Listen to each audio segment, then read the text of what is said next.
Hi, my name is Amelia Shepard, and this is the first episode of my brand new podcast, Across the Picket Fence. Thank you so much for tuning in and listening to what I have to say. For those of you who don't know me, I'd like to introduce myself. My name is Amelia Shepard. I'm 20 years old, and I was born and raised in the surrounding areas of Jacksonville, Florida. I'm currently a political science student at the University of North Florida. I graduated high school with my associate's degree, and I didn't really have any clue what I wanted to do. But I remember when I was younger having an infatuation with politics and government. And when I was about 11 years old, I said I wanted to be an attorney, having no clue what that actually meant. At some point, I lost sight of this goal, dealing with childhood struggles and losing my parents to drug addiction. I was also turned off by the increasingly heated political climate, which I began to first notice in high school. But I rediscovered my passion for the law and politics in my second year of college after some trial and error, and the political climate that once turned me off from becoming involved in politics became the main motivator for wanting to get involved, and is the main reason why I decided to start this podcast. I've been told that I have a way of discussing politics with people in a productive and understanding way, challenging beliefs, but still remaining respectful. I hope that I can use this podcast to help others do the same. We should always step out of our comfort zones, in my opinion, to discuss tough issues, hopefully finding some middle ground. The picket fence is an iconic symbol for the American dream. So when I was creating this podcast, I wanted to call it Across the Picket Fence, because everyone over the course of time has come to a new idea and a new meaning for what their American dream looks like. So here the picket fence doesn't necessarily represent what the classic American dream is, but it's just representative of the fact that, in a sense, as Americans, we're all neighbors, and we all get to live in this country at the end of the day. So we should probably start treating each other and talking to each other more mindfully and more respectfully, because there's nothing worse than having a crappy neighbor. But now that you know a little bit more about me and the purpose of the podcast and how it came about, I'd like to dive deeper into why I decided to do this, which brings us to the topic of political polarization. And you will probably resonate with a lot of things that I have to say if you've even been remotely paying attention to politics over the last few decades. Whether you've been living under a rock or not, I think it's evident that many of you will come to the same conclusion that myself and researchers across the nation have come to, which is that politics has become increasingly polarized over the past few decades, meaning that the political beliefs of each of the parties has begun to become more extreme and more divided than ever. A study from Pew Research in 2014, a centrist fact tank according to All Sides Media Bias Rating, political polarization in the American public is more divided among ideological lines than ever, with less and less people positioning their political values in the moderate or centrist point of view. And this study was done 10 years ago, so I can only imagine what that divide would look like now on a graph. According to political analyst and editor-in-chief Frank Newport for Gallup, another centrist media outlet according to All Sides Media Bias Rating, a poll from 2023 showed that Americans are polarized on every issue in politics. Not almost every issue, but every issue. Now, some issues have become less polarized than others. For instance, in 2004, about 30% of Republicans and 50% of Democrats believed same-sex marriage should be legally valid. Compared to today, 57% of Republicans believe the same-sex marriages should be legally valid, and 85% of Democrats believe that same-sex marriage should be legally valid. A 20 percentage point difference in 2004 compared to a 28 percentage point difference in 2023. So only an 8 percentage point difference over the last 20 years. But other issues have become increasingly polarized. For instance, in 2003, about 20% of Republicans believed abortion should be legal under any circumstance, and 30% of Democrats believed the same. Compared to today, only 12% of Republicans believe abortion should be legal under any circumstance, with 59% of Democrats believing the same. So about a 20 percentage point difference in 2003 compared to today's 47 percentage point difference. Well, not today, but in 2023.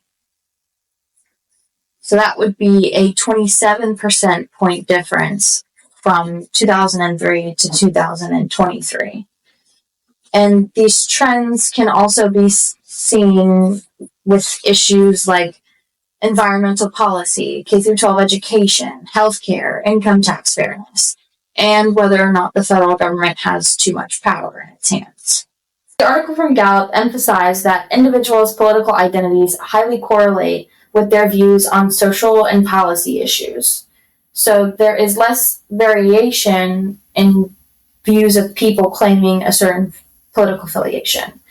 And these views are often reinforced by the party and media consumption. So it's no wonder that we have difficulties finding solutions to today's issues because we can't even agree on what those issues are.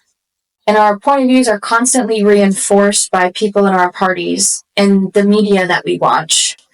So that a lot of people only ever listen to interact with views that are similar to their own, and they don't ever consider or have exposure to the counterpoints, the counter arguments, and the other point of view.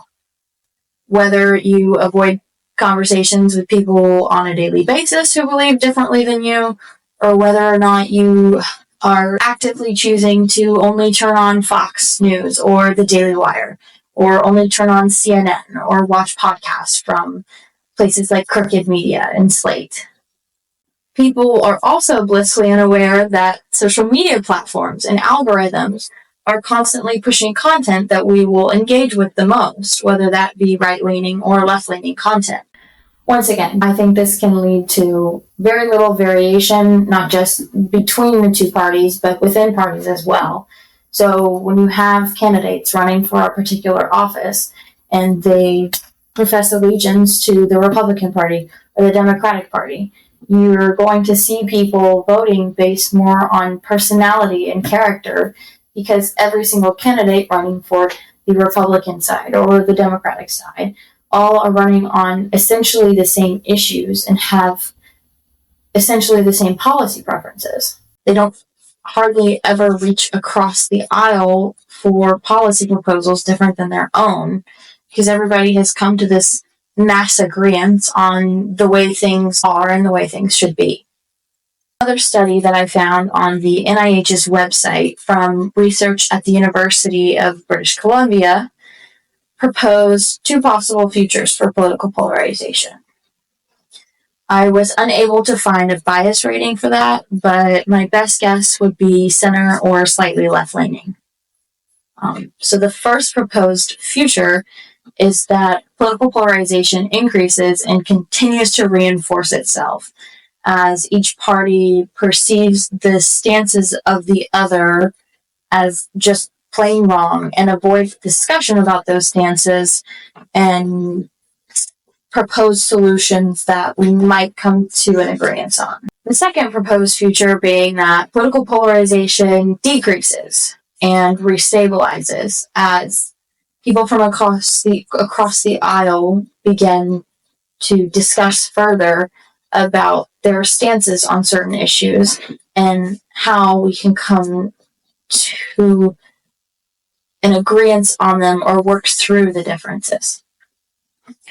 The study clarifies that polarization of political attitudes can be useful in small doses. So it can encourage civic engagement, help people consider multiple different types of viewpoints when you have people on different sides of the aisles, things that are both necessary and purposeful in a democracy like our own. But excessive polarization, like we see today, at its worst, can lead people to disregard what other people think, take my way or the highway, and these people also often advocate the loudest and are the most stubborn when it comes to recognizing the merits of their own arguments and the merits of other people's arguments who they might disagree with. Members of both parties increasingly support more extreme views and endorse their party stance across all issues, like I was talking before, political candidates from each party running on essentially the same thing. So we're looking at different things, like personality and character. People seek information that validates their viewpoint and disregard information that might challenge a position that they've already taken. And unfortunately, this is a natural human instinct, but it's resulted in a government where leaders can agree on almost nothing and get very little done. Complex issues that require sometimes complex solutions have been reduced to a matter of political ideology. So people with a conservative ideology are going to propose a solution that is this way, and someone with a liberal ideology is going to propose a solution this way, and they aren't going to want to come to any sort of consensus because they're stuck in their ways. It's not difficult to fall into the trap where we think we're all right, but it is difficult to step out of that mindset and recognize when we're wrong.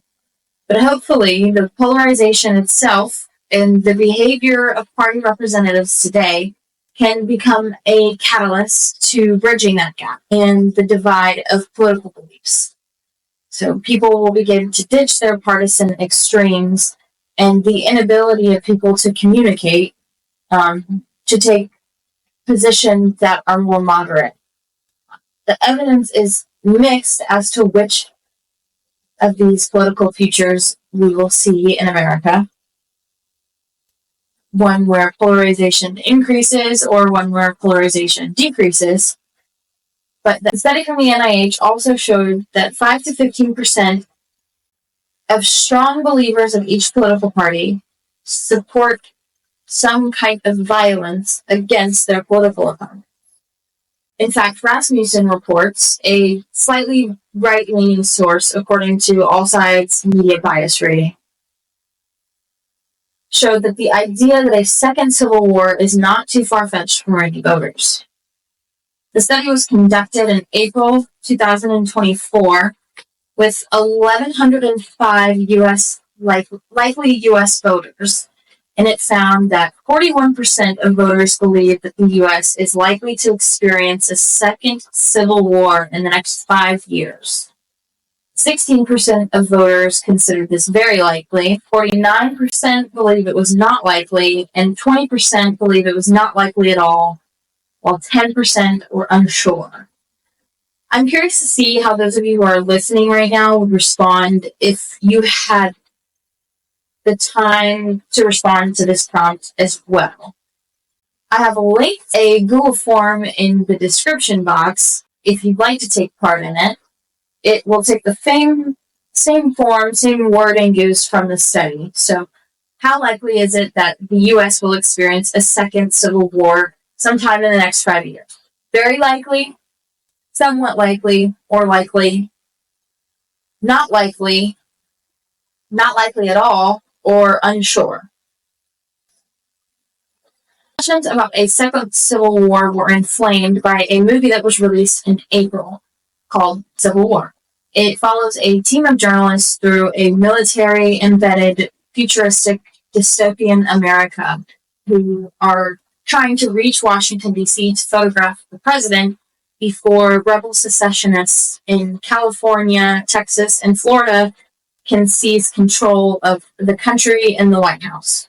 As a super fan of all government movies, dystopian movies, I was so disappointed by this film. I loved The Hunger Games, White House Down, The Night Agent on Netflix. They are some of my favorite kinds of entertainment to watch. But this film did not reach my expectations. It received 81% on Rotten Tomatoes tomato meter, 70% on its audience score, but it had a Google rating of 2.5 out of 5 stars, which would be 50%. And I think that is probably the most accurate. It would have been nice to see the concept developed to its full potential, but that aside, it's my opinion or my hypothesis that we will not see a second civil war, or that most people do not wish to see a second civil war in America, and that we will have a shift towards a more positive and peaceful future than we have now. Political institutions and the media are going to play a major role in determining what kind of future we are going to have, and how divided we are as Americans, and how divided we are going to be in the future. One thing I know for sure is that if we can stop avoiding difficult conversations in exchange for strict adherence to our political views, we'll find some kind of compromise. And the best thing that we can do as individuals is to reduce the temperature of the political climate, is to just begin having those conversations. Ask people why they believe what they believe, instead of jumping to conclusions and drawing assumptions about extremes just because someone advertises that they're a Republican or that they're a Democrat. These conversations may not always result in an agreement or changing each other's minds, but the first step is realizing that we can be reasonable and we can have them. If we don't try to begin to look into each other's lives and understand our individual perspectives, this is something that's never going to get done, especially at a national level. I cannot wait to have my friends, family, colleagues, and fellow students here with me to talk about this issue, political polarization, and other divisive issues in politics as well. I tried to understand more about your individual perspectives when I created a Google form asking questions about attitudes towards politics and polarization in the United States. I got a total of 20 responses, and I asked questions like, do you believe that the political landscape in the United States in 2024 is positive? About 80% of you said no, no one said yes, and about 15% said it depends. And I had some miscellaneous answers as well, where people wanted to elaborate further on what they thought. I also asked, do you have an easy time getting along with people who hold different political beliefs than you? Most people said yes, but a total of 26% of people said it depends, 15% said no, and I had a couple of miscellaneous answers as well, where people decided to elaborate further. Also asked similarly, do you have an easy time having open civil discourse with people who hold different political beliefs than you? 47% of you, of the 20 responses, said it depends. 36% said yes. And I had a couple of miscellaneous responses as well, with a very slim number of people saying no. My overall consensus from those two questions is that most people are hesitant. And if you aren't friends with people across different political spectrums, then you're hesitant to even communicate with people across different political spectrums. Not everyone, but overall. I also asked if people consider themselves to belong to one of the two major political parties in the United States. 68% of you said yes. I had a couple of miscellaneous answers, such as conservative, Republican with moderate beliefs, one independent, as well as a few others. With that being said, most people know which way they lean, left or right. And most of you also admitted that you watch partisan content most often, meaning content that leans particularly left or particularly right. And some of you said that you watch equally partisan and nonpartisan content. So most of you are either know what you're watching is partisan or you're trying your best. 94.7% of people said that partisan polarization is an issue in American society and American politics. And when I asked why, most of you came up with answers such as there is no middle ground, or moderate believers are being shut out or overshadowed by people who go to the extremes. Some others mentioned specifically the internet and media having played a role in reinforcing many extreme beliefs and influencing those who don't use sources that are as informative or people who might not be as informed, creating a certain susceptibility to those extremist beliefs for those who don't do their research or don't dive deep or only get their information on the day-to-day from social media.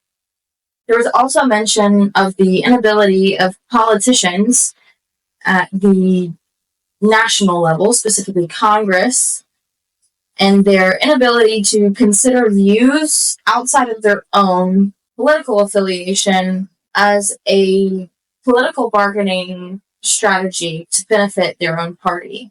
I'd like to point out a specific response that said, quote, dignified discourse has been abandoned for whatever radical soundbite will be most likely covered in the news.